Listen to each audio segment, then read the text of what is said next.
I'm Liam Callahan, and at 38 I serve as a federal judge here in Oregon. From the outside, my life probably seems settled, even desirable. I have a quiet, comfortable house in the Portland suburbs, a career I value, and a reputation for fairness that I've worked hard to build. The quiet hum of my neighborhood is a world away from where I started. But the path that led me to this place was anything but simple. It was a landscape of profound heartbreak and dismissal, marked by long periods where I doubted I had a place in the world at all. I was raised inside a family that to anyone looking in appeared mythic. In Oregon, the Sterling name was synonymous with influence and immense wealth. My father, Richard Sterling, was the brilliant and ruthless engine behind Sterling Holdings, a real estate empire he commanded with absolute control. His presence could silence a room. My mother, Eleanor, was the picture of sophistication, a woman whose composure at fundraising galas and society functions was always impeccable, almost unnervingly so. They moved between opulent houses, spent summers touring Europe, and cultivated a web of contacts that reached into every corner of the nation. But that glittering public surface concealed a reality that only we, the people living within those walls, could ever truly know. But our house was never a home. It was more like the headquarters of a dynasty. From the moment I was born, my path was already charted for me. As the firstborn son, it was a foregone conclusion that I would one day take the reins of my father's empire. I grew up hearing the foundational myth of our family, how my grandfather had launched the entire enterprise from a single dusty office in Eugene, transforming it into a titan of industry valued at hundreds of millions. "You are the one who will carry this forward, Liam," my father would tell me, his gaze so direct it felt less like parental guidance and more like a corporate directive. The problem was, I felt no connection to a future spent among blueprints and balance sheets. My world was built from the pages of books. I found my passion in political philosophy and the dream of a society where justice was a living, breathing principle, not just an abstract concept in a legal text. To my father, this was not just a disappointment. It was a form of treason. The memory of one dinner when I was 11 is seared into my mind. The air in the dining room was always formal, chilled. That night, the light from the massive crystal chandelier overhead glittered across the polished mahogany table, catching on the rims of the fine china. It was a beautiful scene, but the silence was heavy, thick with unspoken rules. My father held forth about a new high-rise condominium project slated for downtown Portland, his voice resonating with the pride of a conqueror detailing his latest victory. I was just a boy, naive at 11, and I asked a simple question into a brief lull in his monologue. "But if you build that tower, what will happen to the people in the small apartments there now? Where are they supposed to go?" The question landed with the force of a dropped plate. Everything stopped. My mother's brow tightened, her expression suggesting I had uttered something deeply vulgar. A dry, dismissive smile formed on my father's lips. He carefully placed his fork on his plate, the small clink echoing in the sudden quiet. "Liam," he said, his tone patient but laced with steel, "you need to learn to think like a businessman. This world isn't powered by feelings." While the full weight of his words was beyond my grasp then, the chill of his disapproval was not. It was a cold, physical sensation. In that moment, a fundamental truth clicked into place. I was an alien at my own family's table. The rest of my childhood unfolded under the weight of that unspoken tension. My parents never raised a hand to me or even their voices in anger. They had no need for such crude tools. Their disappointment was a far more effective instrument, wielded through a sharp change of subject or a silence that spoke volumes. Their coldness was a constant presence, a quiet judgment that followed me through the house. The casual cutting comparisons to the sons of their high society friends were enough to instill a deep-seated feeling of inadequacy. "Look at Daniel Peterson," my mother once remarked, her voice a delicate whisper that carried the sharp edge of a razor. "He's only 15 and already reading financial statements for his father." I did everything I could to win their approval, I truly did. I threw myself into my studies and earned top marks. I joined the soccer team and the debate club, hoping some achievement might finally bridge the gap. But it was never enough. Nothing I did could elicit that look of genuine pride I so desperately craved. In their meticulously constructed world, I was the one piece that simply didn't fit. And then there was my brother, Evan. 3 years younger, he was my complete opposite. Evan was born with a self-assurance I could only dream of. He was charismatic, sharp, and possessed an innate understanding of the world of commerce. My father began taking him to corporate meetings when Evan was just 12, positioning him in a corner of the boardroom to learn how to be a man. I can still picture the way Evan's eyes would shine when he came home from those excursions. He was electric, buzzing with a sense of purpose, as if he'd been given a glimpse of a sacred kingdom. "Liam, you won't believe it," he once burst out, his voice giddy with excitement. "I met an investor from Hong Kong today." He was already speaking their language, and I knew, with a certainty that ached, that I never would. I forced a smile and gave his shoulder a supportive pat, but a hollow feeling opened up inside my chest. It was painfully clear. From that day forward, Evan was the heir apparent, the family's new, better-suited hope. By the time I started high school, the disparity in their treatment was impossible to ignore. All their energy, all their focus was funneled into Evan. He got private trips with my father, tutors in finance and economics, and the kind of casual, warm praise that was completely foreign to me. I remember winning first place in the state debate championship and carrying the trophy home, my heart pounding with a foolish sense of hope. My mother took one look at it and said, "That's nice, Liam, but you really should be focusing on more practical skills." Her words deflated me instantly. A few weeks later, when Evan brought home a B on an economics test, my father beamed, clapping him on the back.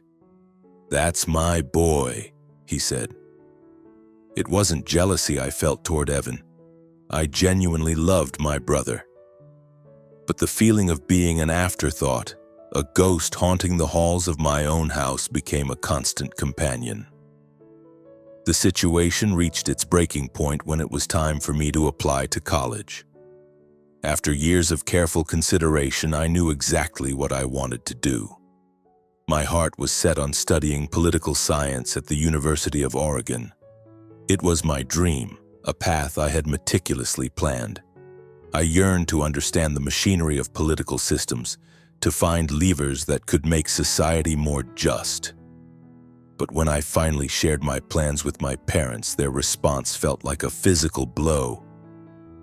"Political science?" my father bellowed, his voice bouncing off the high ceilings of our cavernous living room. The sound was pure, undiluted rage. "What do you imagine you'll do with that? Become some failed local politician? A broke attorney chasing ambulances? Sterlings do not raise idealistic fools, Liam."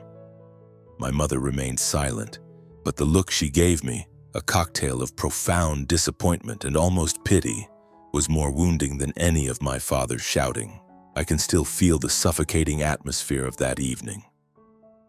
I sat in my room for hours, just staring out the window at the distant glow of the city lights catching the leaves on the trees.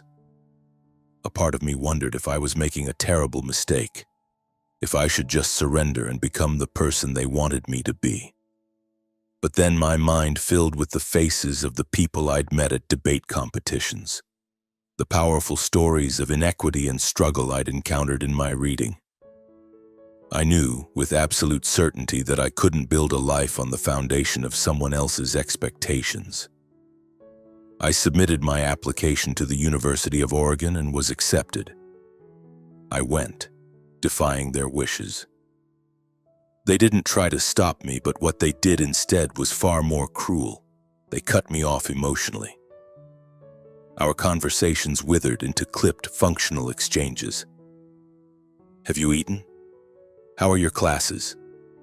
The questions were empty, devoid of warmth. I was a tenant in their house, not a son. The day I graduated from high school, I packed my bags and moved to Eugene to begin my freshman year. My parents didn't offer a penny toward my education. I paid for everything: tuition, books, the rent on my tiny apartment. With a patchwork of academic scholarships and the wages from my part-time job serving coffee at a campus cafe.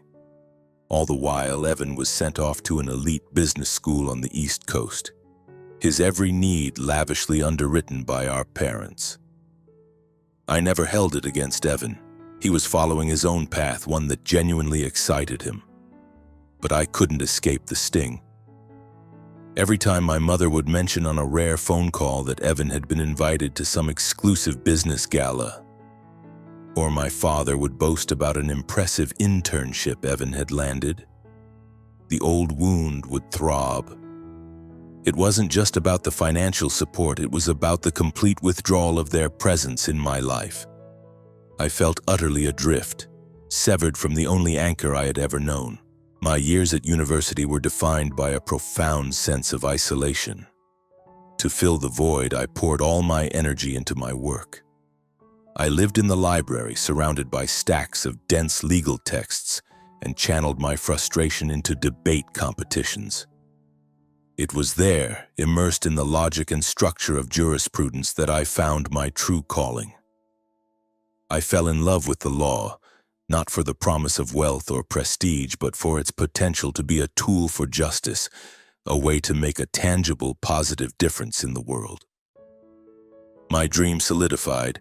I pictured myself in a courtroom one day, not as a hired gun for corporate interests, but as an advocate for what was right. But the dream always collided with reality whenever I returned home for holidays. The atmosphere was frigid, punctuated by my father's thinly veiled insults. "Still haven't given up on this little crusade of yours, Liam?" he once sneered, his tone dripping with contempt. "Still planning to be a champion for the downtrodden?"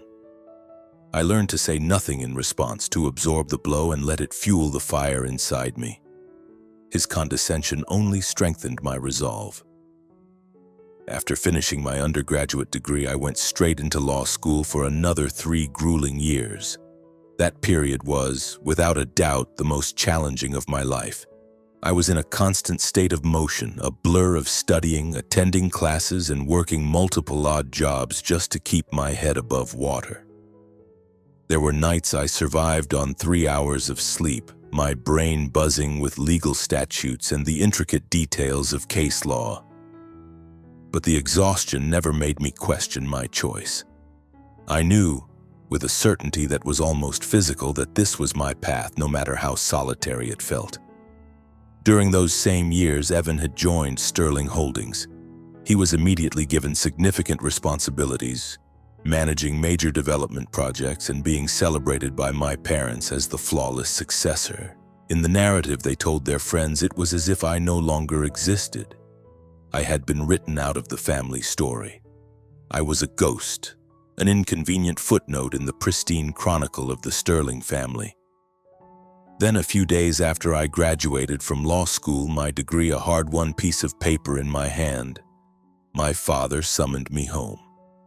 As I walked into the familiar wood-paneled study, a flicker of hope ignited within me. Maybe this was it. Maybe he was finally ready to acknowledge my accomplishment, to offer a word of pride. He didn't. Instead, he slid a thick manila folder across his polished desk toward me. "We have a dispute with a group of construction workers," he said, his voice flat and transactional. "You will represent the company." I opened the folder and began to read. With every page, the air seemed to leave my lungs. My father's company was systematically exploiting its most vulnerable employees, paying them far below the legal minimum wage, and then illegally terminating anyone who had the courage to protest. My heart felt like it was seizing in my chest. The following morning, I went back to his study. I placed the file on his desk. "I can't do this," I said, my voice steady despite the tremor I felt inside. "This is indefensible. It's wrong." My father stared at me, his eyes narrowing into slits of pure fury. "Wrong?" he snarled, the word a low growl in his throat. "Who the hell do you think you are, Liam? Some kind of righteous crusader? This is your family. This is your legacy." I tried to reason with him, to appeal to some sense of decency I prayed was buried deep within him, but he cut me off, refusing to hear a word. He rose to his feet, his entire body rigid with anger. He pointed a trembling finger toward the door. "If you will not stand with this family," he said, his voice dangerously low, "then you are no longer my son." My mother stood just behind him, a silent statue, but I could see the glint of tears welling in her eyes. It was the only crack in her perfect facade I had ever witnessed. I turned and left without another word, my heart a dead weight in my chest. As I walked down the long driveway, the heavy iron gate swung shut behind me, the clang echoing through the quiet afternoon. It sounded like a final, definitive judgment on my place in the Sterling family. I found myself on a busy downtown Portland street, the crisp autumn air a sharp bite against my skin. I shoved my hands into my pockets, watching the anonymous flow of people rush past, each lost in their own world. A single question looped in my mind. Where do I go now? I had no family to turn to, no financial safety net, nothing but a brand new law degree and a stubborn, unshakable conviction that justice was worth the fight. That moment was the true start of my life. It was the beginning of the next 7 years, a period of true independence fraught with immense challenges, but also the years that forged the man I am today. In the first days after the gate slammed shut, I existed in a strange new space, a territory somewhere between liberation and absolute desolation. I found a small apartment in a walk-up building on the outskirts of Portland. Its flaking paint and the heavy, musty odor of the carpeting were a constant physical reminder of the chasm separating me from the polished mansions of my past. With only enough savings for a few months' rent, a fire of urgency propelled my job search. I landed at a small law firm downtown that handled civil cases for low-income clients. This was no corner office in a glass tower. The firm occupied the 3rd floor of a creaky old building with an elevator that groaned its way up, and my new colleagues were young lawyers, all of us struggling to make our way. But among the worn-out furniture and overflowing file cabinets, I finally felt like I belonged. On my first day, they handed me a file. It was the case of a single mother illegally evicted by her landlord. This was it. This was why I had started over. I sat across from her in our cramped conference room, listening as she described her 2 young children and the sleepless nights she'd spent consumed with anxiety. "I just don't know what to do, Mr. Callahan," she said, her voice shaking. "I have nowhere to go." As I looked into her exhausted, frightened eyes, a profound shift occurred within me. I realized that the law wasn't just a collection of dry statutes in a book. It was a living instrument, a tool that could fundamentally alter the course of a person's life. I poured myself into her case. I spent days and nights researching Oregon's labyrinthine housing regulations, hunting for precedents that could give us an edge. And in the end, we prevailed. The mother threw her arms around me, tears of relief streaming down her cheeks. "Thank you," she sobbed. "I never believed anyone would help me. I never thought I stood a chance." Standing there in the courthouse hallway, I knew, with a certainty that filled my entire being, that I had made the right choice. But life wasn't a constant stream of triumphant moments. There were long stretches of pure, grinding work. Days bled into nights, and I would often return to my cold, empty apartment bone-weary, questioning if I had the stamina to continue. The pressure of my meager salary, the stack of bills on my kitchen counter, and the profound loneliness of another night with only a lukewarm cup of coffee for company would sometimes pull my thoughts back to the effortless comfort of the Sterling estate. I would remember the warmth, the food, the sheer absence of worry. It wasn't the luxury I missed, but the simple, foundational feeling of having a family, of knowing someone was there. I never called my parents, and they never called me. Our silence was a wall between us. My only updates came from the business section of the newspaper. Sterling Holdings announces major waterfront project, or Evan Sterling named one of city's top young executives. Every headline was like a fresh twist of a knife, a reminder of the world I had left behind. But I would always push the feeling down, repeating a mantra to myself: I don't need them. I will do this on my own. For the first 3 years, I worked with a single-minded, almost mechanical focus. I took any case that came through the door, no matter how minor. I handled small claims disputes, fought for workers whose wages had been stolen, and navigated complex landlord-tenant laws. In the trenches of those early cases, I learned how to truly listen to people, how to construct a compelling argument in court, and how to hold my own against seasoned attorneys who looked at me and saw only a naive idealist. But I wasn't naive. I was fueled by a fire that had been stoked for years, a fire built from every dismissive glance, every condescending remark from my family, and the echo of my father's voice telling me I would amount to nothing. Every victory in court, no matter how small, felt like a small act of rebellion, a step toward proving him wrong. By my 4th year at the firm, my name started to gain recognition within Portland's legal circles. People began to notice the scrappy young lawyer who was consistently winning difficult cases for the underdog. I started hearing a nickname whispered around the courthouse: the poor man's lawyer. It was a label I wore with a mixture of pride and private amusement. I had never sought recognition, but I couldn't deny the quiet satisfaction that came with earning the respect of my peers. One afternoon, I was invited to speak at a major legal conference in Ashland. It was a surreal experience, standing at a podium in front of hundreds of seasoned attorneys and judges, sharing my belief in the law's power to shield the most vulnerable members of society. When I concluded my speech, the room erupted in a standing ovation. Afterward, an older, highly respected judge named Marcus Thorne made his way through the crowd to shake my hand. "You have the temperament of a judge, Liam," he said, his eyes kind but piercingly intelligent. "You keep on this path and you will go a very long way." His words were like a sudden strong wind catching the sails of a ship that had been becalmed for too long. They gave me a renewed sense of direction and the strength to keep pushing forward. In my 5th year of practice, a door opened that I had never imagined I would be able to walk through.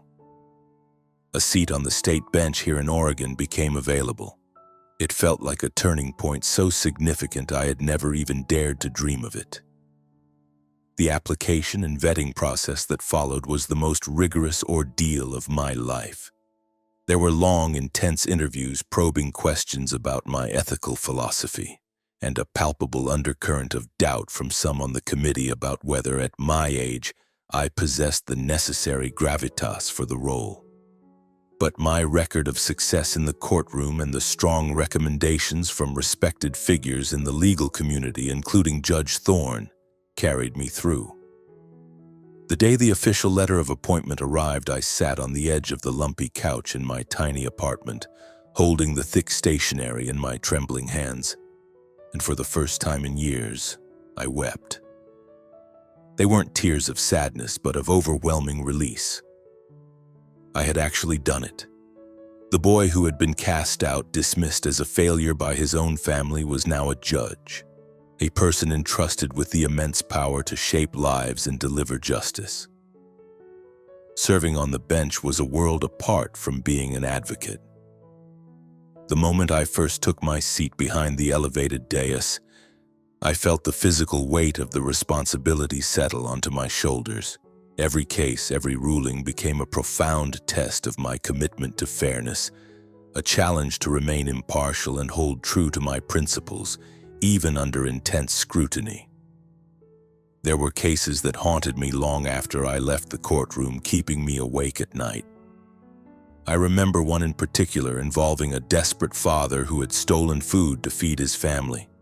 In that case, I had to find a delicate balance between the letter of the law and the pull of human compassion, weighing the need to maintain social order against the moral imperative to offer a man a second chance. But with every difficult decision, I would ground myself with a single thought. This is why I am here. This is why I chose this life, to serve justice, not to win anyone's approval. Over the course of those 7 years, I didn't just construct a career, I built an entirely new existence for myself.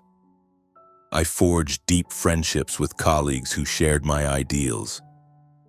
I started volunteering, teaching basic legal literacy to high school students in underserved neighborhoods.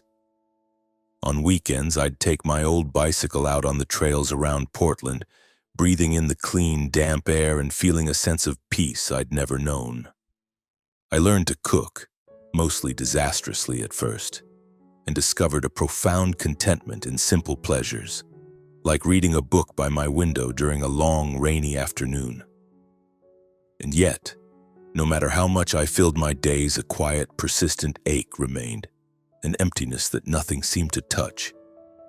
I had zero contact with my family, but that didn't stop me from missing them. I missed my mother. I missed Evan. And in a strange, complicated way, I even missed my father. Once in a while, I'd catch a news story about Evan. He had been promoted to vice president of Sterling Holdings and was being lauded in the business press as a visionary, a brilliant new force in the industry. I would read the articles with a complex mix of pride for him and a familiar hollow pang for what I had lost. It was clear my parents had invested their entire world in him, erasing me from the picture completely. I wasn't envious of his success, but a question often surfaced in my mind. Was Evan genuinely happy living out our father's dream, or was he too fighting his own private battles under that immense pressure? I wanted to reach out, to hear his voice, to just ask how he was doing. But every time my hand hovered over the phone, I would pull back. They don't need me, I'd tell myself, and force my attention back to my own life. By my 7th year on the bench, I had become a well-regarded state judge in Oregon. When my name appeared in the press now, it was never as the Sterling Son. It was as Judge Liam Callahan, sometimes followed by a headline about a significant ruling. I received letters of thanks from people whose lives had been touched by a decision I'd made, and from young attorneys who told me they saw me as an inspiration. These were moments of deep, quiet satisfaction. But I never lost sight of the difficult path that had brought me here. I never forgot the lonely nights, the crushing self-doubt, or the sheer force of will it took to pull myself back up after every setback. I knew that no matter how much I accomplished, I would always carry the scars of my family's rejection. They were a permanent part of me, a constant reminder of the profound price I had paid to become the man I was. After 7 years of this carefully constructed life, I could never have predicted that fate would force a reunion. It wouldn't happen over a holiday dinner or at a family gathering, but in the sterile, formal confines of my own courtroom, where I would be forced to preside over a case involving my own brother. It was a moment that would put everything I had built, my career, my ethical code, my very sense of self, to the most savage test imaginable. That morning, I stood before the mirror in my bedroom, my hands fumbling as I tried to straighten my tie. My breathing was shallow, and I had to consciously focus on taking a full breath. The familiar black judicial robe was laid out on my bed, waiting for me. but today the fabric seemed to possess an impossible weight. I had overseen hundreds of cases, everything from minor assaults to complex corporate malfeasance, but my heart had never hammered against my ribs the way it was now. Today, the man in the defendant's chair would not be a stranger. It would be Evan Sterling, my little brother. The boy whose scraped knees I had bandaged, the kid I had taught to throw a baseball in the sprawling yard of our childhood home. And in a few short hours, he would stand before my bench, accused of massive financial fraud in a case that was inextricably linked to our family's company. As I walked into the courtroom at the Multnomah County Courthouse, the atmosphere felt charged, the air thick with the scent of old wood polish and the low, expectant hum of the gallery. Every seat was taken. The rows were filled with journalists, attorneys, and members of the public, all of them drawn by the spectacle of Evan Sterling's trial. I settled into my chair on the bench, my eyes scanning the room out of habit. And then I saw them. My parents, sitting in the front row. My father, Richard Sterling, still projected an aura of absolute power in his tailored suit, but I could see the strain in his face. It looked more drawn than I'd ever seen it, the lines etched around his eyes deeper, darker. My mother, Eleanor, seemed diminished, her hands clenched in her lap, her gaze darting nervously around the room. They never once looked in my direction. There was no nod, no flicker of recognition. To them, I wasn't their son. I was simply the judge. I was still the one who had walked away. I brought the gavel down, the sharp crack silencing the room, and the proceedings began. The prosecuting attorney rose, his voice clear and precise as he laid out the charges against my brother. Evan was accused of systematically falsifying Sterling Holdings' financial records, diverting millions of dollars through a web of shell corporations and offshore accounts to evade corporate taxes and hide illegal gains. The evidence presented was damning. A trail of incriminating emails, authenticated bank statements, and sworn testimony from former executives within the company. I listened intently, my pen moving across my legal pad, but my focus kept fracturing.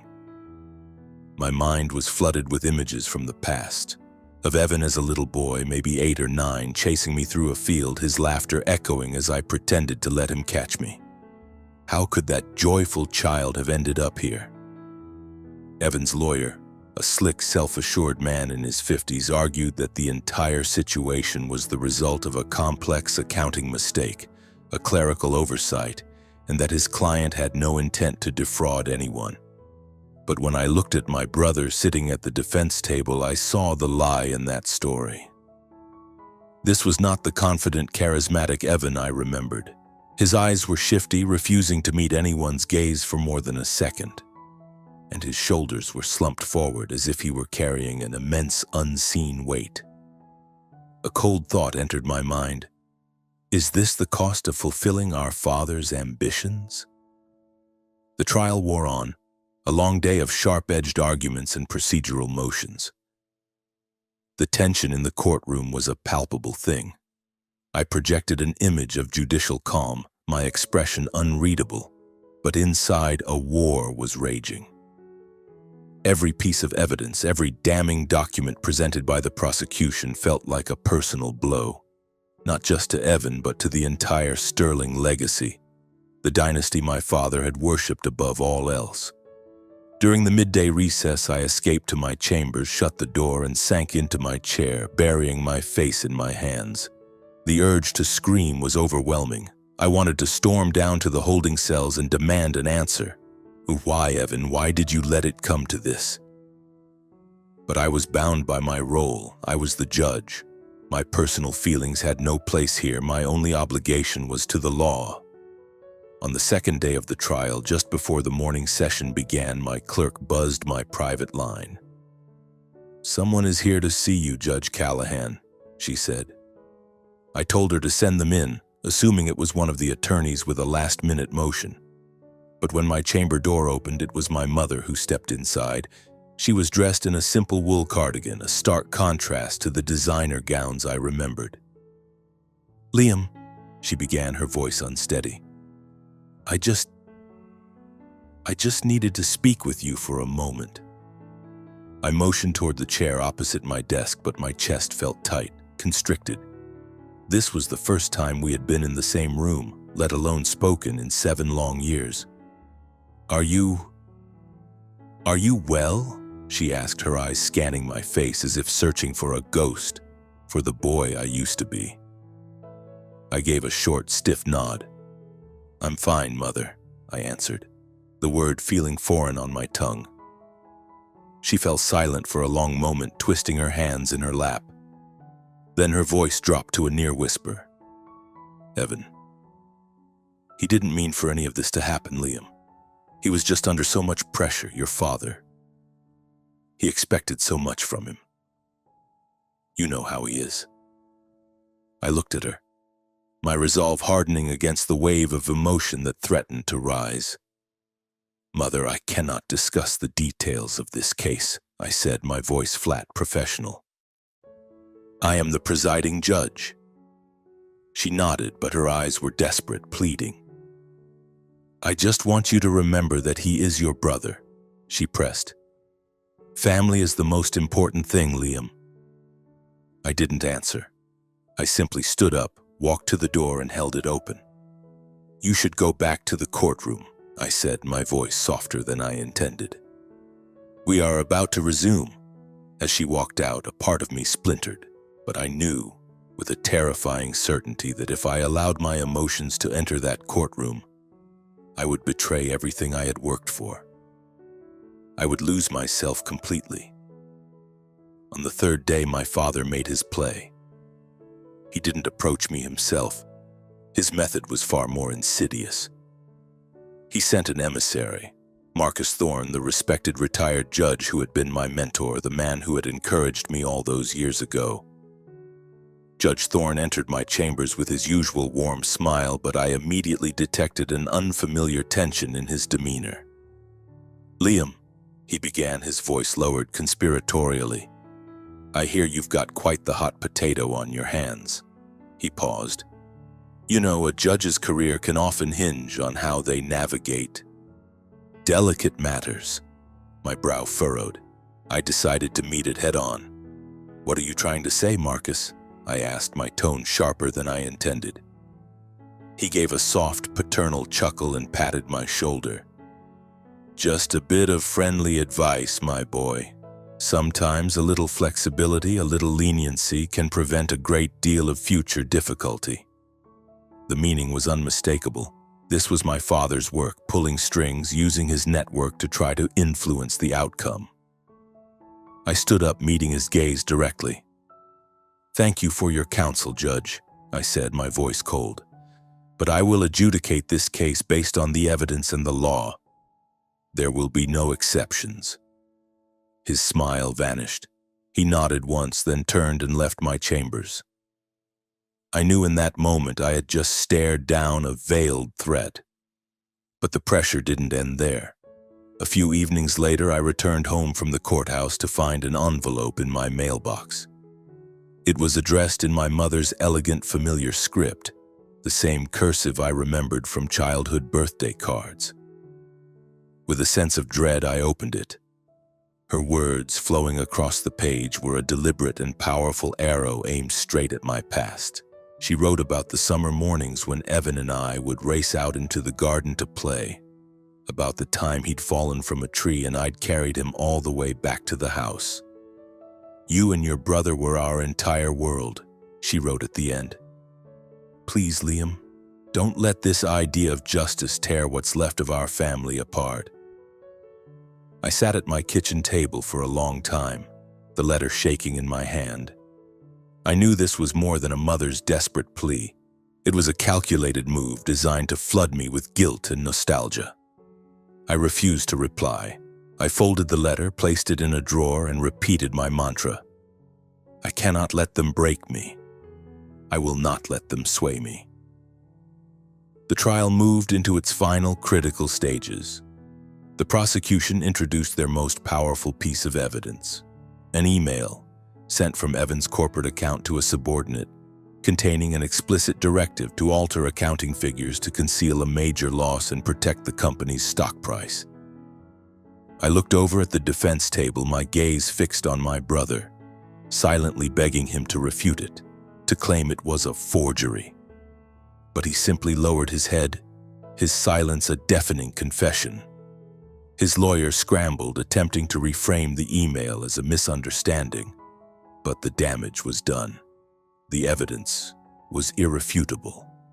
A sharp physical pain shot through my chest, not because my brother was about to be convicted, but because in that moment I understood the depth of his fall. The evidence was simply overwhelming. I realized my brother had been swept so far away by the currents of ambition and our father's relentless pressure that he had lost his moral compass entirely. As the trial drew to a close, I gave Evan the opportunity to make a final statement to the court. He stood, his hands shaking, his voice barely a whisper. I only wanted to make my parents proud, he said, his eyes on the floor. I never meant to cause any harm. I just did what I thought I had to do. His words were a blade to the heart. I glanced at my parents. My mother's head was bowed, her shoulders shaking with silent sobs. My father sat bolt upright, his face a mask, but his eyes were vacant, hollowed out, as if he were finally, for the first time, confronting the wreckage he had created. I brought the gavel down hard, declared a recess, and retreated to the solitude of my chambers. I had to get out of that room. I needed to breathe, to find some solid ground in the storm of emotions that was tearing through me. Sleep was impossible that night. I paced the floors of my apartment, the city lights a blur through my window, my mind a relentless battlefield. I sat by my window until dawn, watching the city lights fade, my thoughts a tangled mess of Evan, my parents, and the long, broken road that had led us to this moment. I knew my ruling would be a seismic event, changing not just Evan's future, but the entire landscape of our family forever.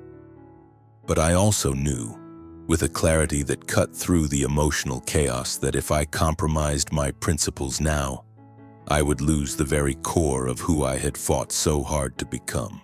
Tomorrow I would walk back into that courtroom, put on my robe, and render my judgment. I would not be acting as a brother. I would be acting as a judge, a steward of the law, even if it meant my own heart would break in the process.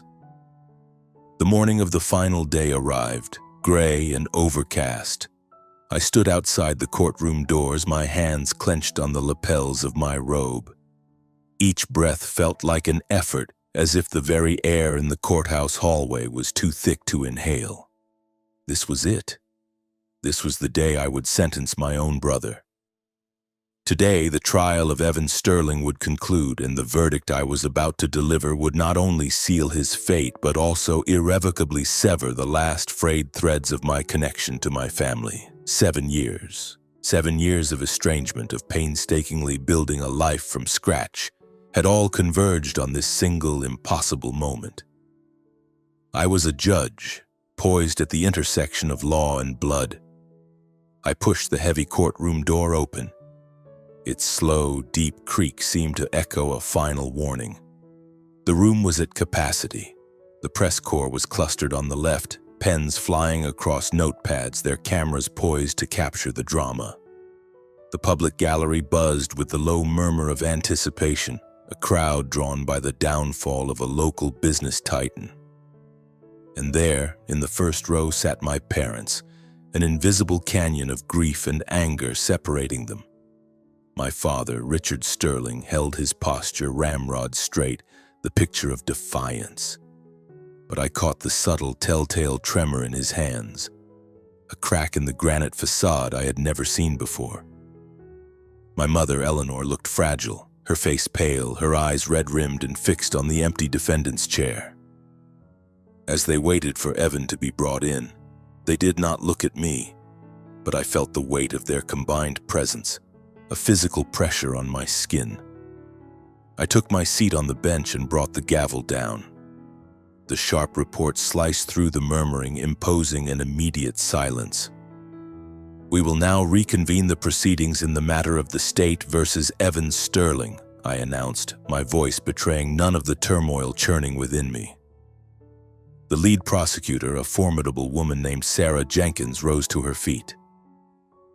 "Your Honor," she began, her voice crisp and certain, "the state would like to present one final piece of rebuttal evidence, a document we believe will remove any lingering doubt as to the defendant's intent." I gave a curt nod for her to proceed. As Ms. Jenkins approached the clerk, my eyes were drawn to Evan at the defense table. His head was bowed, his hands locked together so tightly his knuckles were stark white against his skin. He looked like a cornered animal, a universe away from the brilliant, self-assured young man the business journals had celebrated just months before. The image of him as a carefree child laughing as he chased me across the lawn flashed through my mind, a painful, disorienting juxtaposition. I forced the memory away, repeating the silent mantra that had become my lifeline. "You are a judge, Liam, not a brother." Ms. Jenkins produced a set of bound documents, their pages filled with spreadsheets and highlighted figures.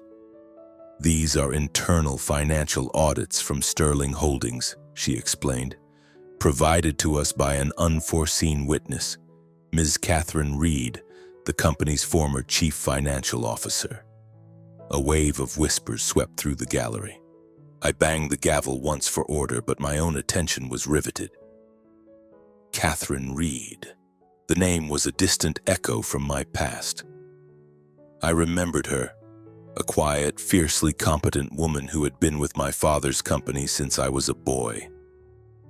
She had left a few years back, and now, here she was, the linchpin of the state's case. Ms. Reed was sworn in. She took the witness stand, her small stature belying an air of unshakable resolve. As Ms. Jenkins began her questioning, the atmosphere in the courtroom grew heavy with anticipation. "Ms. Reed," the prosecutor began, "can you please explain to the court what these documents represent?" She nodded, her voice steady and clear. "They represent the truth. These are the real books," she stated, looking directly at the jury, "the ones that were never meant to see the light of day. They detail how Mr. Evan Sterling on multiple occasions ordered the transfer of company funds to unlisted offshore accounts. The purpose was not just tax evasion, it was to launder profits from a series of illegal land deals."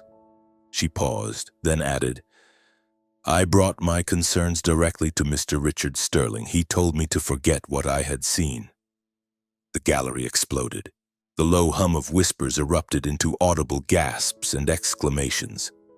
I slammed the gavel down again and again, my voice sharp as I demanded order. I risked a glance at my father. For the first time in my entire life, I saw him completely undone. His confident mask had crumbled. His face was a ghastly shade of pale, his mouth a thin, bloodless line. He looked like a man who had just been mortally wounded. My mother reached for his arm, but he shook her off, his glare locked on Catherine Reed with an expression of pure, venomous disbelief. I could read his thoughts as clearly as if he'd shouted them. How could she? After all these years, how could she betray the Sterling family? My gaze shifted to Evan. I willed him to stand up, to shout that it was all a lie, to offer some defense, any defense, but he remained seated, his shoulders slumped in defeat, his head bowed so low his chin nearly touched his chest. He looked like a man who had already accepted his fate. Evan's attorney, a man named David Chen, scrambled to object, attempting to paint Ms. Reed as a disgruntled former employee with a personal grudge, but his arguments were weak, transparently desperate. The evidence she had provided was too meticulous, too damning to be easily discredited. I continued to take notes, focusing on the mechanical motion of my hand across the page to keep it from shaking. But inside, I felt like I was being crushed. This wasn't just a legal proceeding anymore. It was the public unraveling of my family's history, a story of my father's greed and the toxic pressure that had ultimately broken his youngest son. The intensity in the courtroom ratcheted up even further. By late afternoon, it was time for closing arguments. Ms. Jenkins delivered a powerful summation, framing Evan's crimes not merely as financial fraud, but as a profound breach of faith with his company's employees, investors, and the community at large. Mr. Chen, in turn, made a passionate plea for leniency, portraying Evan as a young man who had cracked under the impossible weight of his father's expectations, arguing that he deserved a chance at redemption. I listened to them both, my face an impassive mask, but a single agonizing question echoed in my mind. What is the right thing to do? When the closing arguments concluded, a profound silence fell over the courtroom. It felt as if every person in the room, including me, had stopped breathing. The moment of judgment had arrived. I rose to my feet, the weight of the black robe feeling immense on my shoulders. My voice, when it came, was steady, clear, and resonant in the stillness. After careful review of all evidence presented and testimony given in this case, I began. This court finds the defendant, Evan Sterling, guilty on all counts of financial fraud and money laundering. A collective gasp went through the room. Pursuant to the laws of the state of Oregon and relevant federal statutes, I continued, the defendant is hereby sentenced to a term of 3 years in federal prison. Further, he is ordered to pay restitution in the amount of $2.5 million to the victims of his actions. I paused, and for the first time, I allowed myself to look directly at my brother. The law must be blind, I said, my voice softening almost imperceptibly. Justice must be served without regard to personal connection. The silence that followed was shattered by a choked sob from my mother. Evan's entire body seemed to convulse, his shoulders shaking with silent, racking grief. My father shot to his feet, his face a mask of incandescent rage, and strode out of the courtroom without a single backward glance. My mother stayed behind, her face buried in her hands, her world imploding around her. The reporters in the gallery began writing furiously, and I could already hear the whispers starting to circulate. Judge Callahan, they would write, in the judge who sent his own brother to prison. I brought the gavel down one last time, adjourning the court, then turned and walked from the bench. Each step back to my chambers felt heavy, as if my shoes were filled with lead. Once inside, I shut the door, stripped off the robe, and collapsed into my chair. The tears I had learned to master years ago did not come, but a profound, hollow emptiness opened up inside of me. I had done my duty, I had upheld the law. I knew with every fiber of my being that I had made the right and only choice. So why did it feel like it was destroying me? I stared out the window at the Portland skyline, the setting sun glinting off the glass towers. A single painful question echoed in the silence of the room. Will they ever understand? Will they ever see that this wasn't an act of vengeance, but an act of principle? That evening, I couldn't bring myself to go home. I drove east out of the city until I found a quiet overlook in the Columbia River Gorge. I got out of my car, the cold, clean air a shock to my system, and stared up at the vast, indifferent blanket of stars. My thoughts were consumed by Evan, by the shared history we could never reclaim, and by the parents who would now most likely hate me for the rest of their lives. I had followed my convictions to their final, brutal conclusion, and now I was utterly and completely alone. But then my thoughts turned to the people my ruling had defended, the employees whose trust had been violated, the investors who had lost their savings, all the people who placed their faith in the integrity of the system. And in that moment, under the endless stars, I knew that despite the immense personal cost, I had done what I had to do. The days after the sentencing passed in a strange haze. It was a new kind of quiet. An unfamiliar stillness I had never known, even after the most difficult cases. The media coverage was extensive. They called me the Iron Judge, praising my unwavering impartiality, holding me up as a symbol of judicial integrity for refusing to show favorite. Those articles were meant as accolades, but every word felt like salt in an open wound, a public tally of what I had gained professionally at the cost of everything I had lost personally. About a week after the trial, my father made his public statement. It was exactly what I had expected. In a front-page interview with The Oregonian, his words were quoted directly. "Liam Callahan is no longer a part of this family. He has betrayed his own blood." His declaration was cold, absolute, and final. It was the public execution of our relationship. I sat at my kitchen table, my coffee gone cold, reading his words over and over again in the morning paper. Liam chose the abstract letter of the law over his own family, my father was quoted as saying. He may see himself as some kind of hero, but in reality he is a cold, selfish man who has single-handedly dismantled a legacy that took generations to build. The sentiment wasn't new to me, but seeing it printed in black and white for the entire world to read felt like a fresh, deliberate wound. He had branded me a traitor, painting me as a villain who had maliciously destroyed his own family, completely erasing the agonizing, sleepless nights I had spent wrestling with my duty. The public response, however, was something I hadn't anticipated. My father's interview ignited a firestorm of debate, especially online. To my astonishment, a tide of support began to rise in my defense. Judge Callahan did his job. The law can't have exceptions for the rich and powerful, one widely shared post read. Another commenter wrote, "Maybe Richard Sterling should be asking himself how his own actions led one son to prison and alienated the other, instead of blaming the one who actually upheld his principles." The outpouring of support from strangers was a strange and unexpected comfort in my isolation. I rarely looked at social media, but my clerk, a kind woman named Maria, printed out a few of the most popular threads and left them on my desk. "You should see this, Judge," she said, a small, supportive smile on her face. "The people are with you." I managed a grateful smile in return, but I felt no sense of victory. The validation of strangers, while touching, could not begin to fill the vast, empty space my family had once occupied. My mother's response was entirely different. She didn't speak to the press or issue any statements. Instead, a few days later, she called me. I saw her name on the caller ID and my heart hammered against my ribs. I almost let it go to voicemail, but at the last second I answered. "Liam?"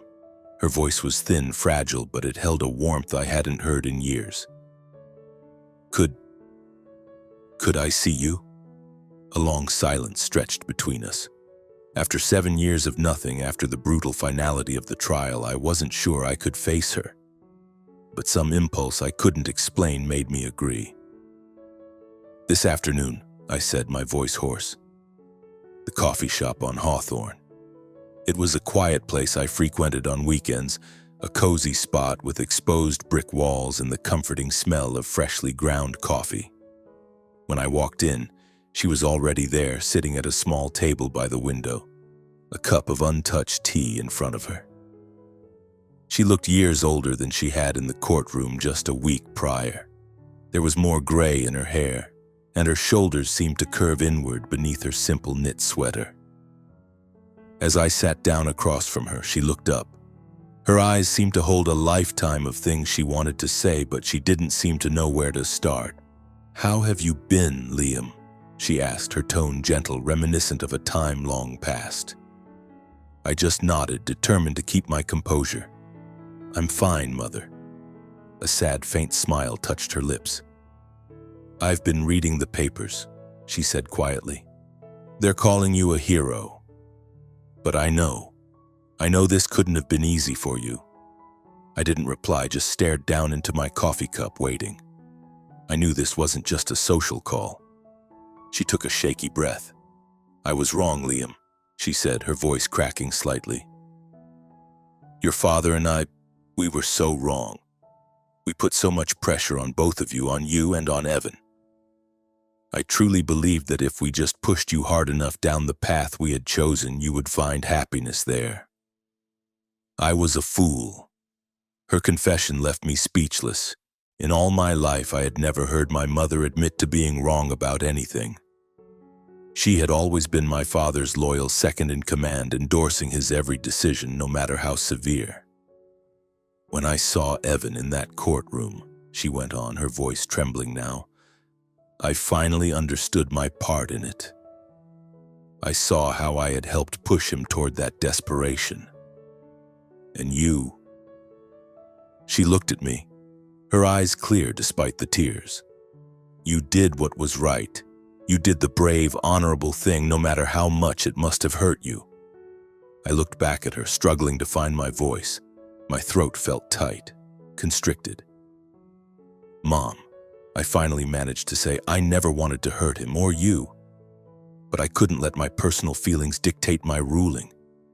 If I had done that, I wouldn't have been able to live with myself." She nodded, tears now flowing freely down her cheeks. "I know," she whispered. "I know that now. And I am so, so proud of you, Liam." She choked back a sob. I wish we hadn't let it all go so wrong." Our meeting lasted for less than an hour, but it felt monumental. It shifted something deep inside me. For the first time in nearly a decade, I felt a flicker of connection to my mother. It wasn't a complete repair of the breach between us, not by a long shot. But it was a start. It was a sign that she was finally beginning to see me, to understand the principles I had sacrificed so much to defend. As we stood to leave, she reached out and took my hand, her grip surprisingly firm. "I will always be here for you, Liam," she said, "if you ever need me." I couldn't bring myself to speak, but I nodded. And as I watched her walk away, I felt a small, significant portion of the weight I had been carrying for years simply lift away. 2 years have passed since Evan's trial, and my life has settled into a new rhythm, one I never could have foreseen. I still live in my quiet house in the Portland suburbs. I still take my old bike out on the trails on the weekends. But I am not the same Liam Callahan I was before all this. I am no longer the young man fighting to prove his own value against a wall of familial disapproval. Last year, I was appointed to the federal bench, a milestone that felt like the culmination of a lifetime of work, built on years of struggle and sacrifice. But more important than the title, I have found a sense of inner peace, a kind of freedom that I only discovered after everything fell apart. The day of my investiture as a federal judge was a day I will never forget. The ceremony was held at the federal courthouse in downtown Portland, a grand, imposing building with soaring marble pillars and an air of profound gravity. I stood before my colleagues, friends, and members of the community, my hand on the Bible, ready to take my oath. And as I looked out at the assembled crowd, I saw my mother. She was sitting in the third row, wearing a simple but elegant dress, a quiet, proud smile on her face. She had come by herself. My father was not there, which I had expected. But seeing her, alone in the crowd, her presence a silent testament to our fragile reconciliation, was enough. It warmed a part of my heart I had long thought was frozen solid. After the ceremony, she made her way through the throng of well-wishers. When she reached me, her hands were trembling slightly as she wrapped her arms around me. "Liam," she said, her voice thick with emotion, "I am so proud of you." She pulled back to look at me. "You chose your own way and you never faltered. I admire you so much for that." They were simple words, but they were words I had given up on ever hearing. They were more valuable to me than any professional honor. I hugged her back, and in that moment I felt the genuine warmth of a maternal embrace that I had craved for my entire life. "Thank you, Mom," I whispered. and for the first time I felt a sense of real forgiveness, not just for her but for myself. Over the 2 years that followed Evan's sentencing, I began visiting him in prison. It was a difficult, regular pilgrimage, and those visits were never easy. Evan, now nearly 2 years into his sentence, was a shadow of his former self. He kept a wall between us, sitting across from me behind the thick plexiglass of the visitation booth, his eyes hollow. His responses were always clipped, monosyllabic. "I'm okay," he'd say, but I could see the resentment simmering in his gaze. It was clear he held me responsible for his downfall. During one visit, I brought an old photograph of the two of us from a family trip to the coast when we were kids, hoping it might spark some flicker of our old connection. "I was thinking about this day," I said, sliding the picture through the narrow slot. "I miss that." Evan glanced at the photo for a single dismissive second before pushing it back toward me. "That's all in the past, Liam," he said, his voice flat and cold. "You made your choice. You chose your precious justice over your own brother." His words were a fresh wound, but I refused to argue with him. I just nodded. "I'll come again next month," I said, then stood and left, the familiar ache of our broken relationship settling back into my chest. But I refused to give up on him. I kept going back month after month. I'd bring him books he might like, tell him stories about my work, and sometimes when he refused to speak at all, I would just sit there in silence with him for the full hour, letting him know that I wasn't going away. I clung to the sliver of hope that eventually he might come to understand that my ruling wasn't an act of betrayal, but an act of faith. Faith that only by facing the consequences of his actions could he ever truly begin to heal and rebuild his life. The one source of solace during this time was my mother. She slowly, cautiously began to weave herself back into the fabric of my life. She would send me emails asking about my cases and my health, and she would share small updates about her own visits with Evan. One evening, she invited me to dinner at an old Italian restaurant our family used to go to when I was a kid. We sat across from each other, eating the same pasta dishes I had loved as a boy, and for the first time, we talked not as a mother and son separated by a chasm of pain, but simply as two people. "It took me so many years to understand you, Liam," she said at one point, her eyes shining with a familiar regret. "But I am so glad you found your own way." I smiled and reached across the table to take her hand. "I'm glad you're here now, Mom." With my father, however, the door remained sealed shut. He continued to live in his isolated world, a world where the sterling name was the only thing that mattered, and I was the apostate who had desecrated it. He never spoke my name, never acknowledged my existence. To him, I was dead. I made no further attempts to contact him, not out of anger, but out of a quiet acceptance that he was not ready and perhaps never would be. Maybe someday he will look back on the ruins of his life and understand that a family is not built on power or reputation, but on love and acceptance. But I am no longer waiting for that day. I have finally learned to live without his validation. Now, when I sit in my chambers at the federal courthouse, looking out at the familiar silhouette of Mount Hood in the distance, I often think about the long, winding path that brought me here. I went from being the rejected son, the family failure, to a public defender fighting for the powerless, to a federal judge. But I know my true legacy won't be found in my title or in old newspaper clippings. It will be in the fairness of my rulings, in the lives I have been able to positively impact, and in the hard-won wisdom I have gained from my own wounds. My story has not been an easy one.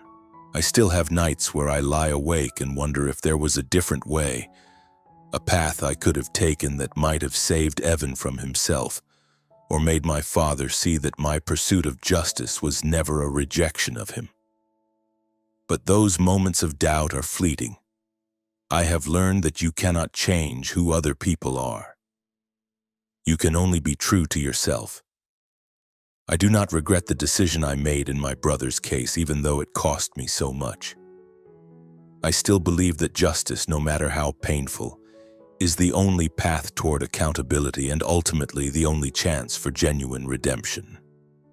I no longer actively seek reconciliation with my father or Evan, not because I have stopped loving them, but because I understand that it cannot be manufactured or forced. My father remains imprisoned in his own world of legacy and pride. Evan, who is now in the final months of his sentence, is still angry.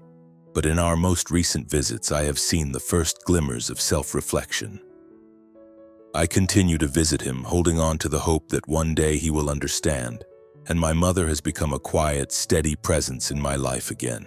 Our relationship is not what it once was. It is something new, something forged in the fire of our shared loss. But it is enough.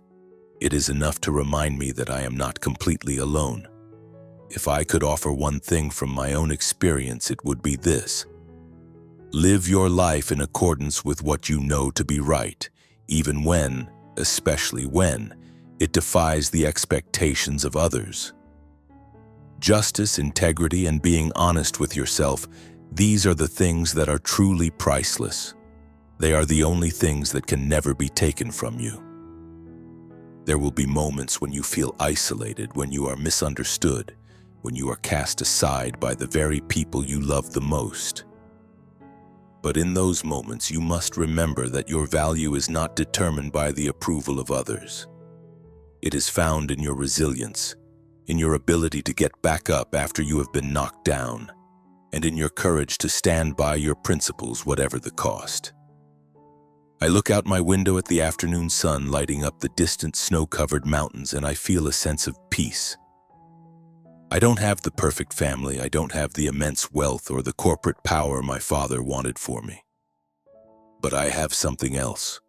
I have a legacy of my own making, a life built on a foundation of justice, a heart that is finally free from the poison of resentment, and an unshakable belief that no matter how dark the world may seem, integrity is its own form of light.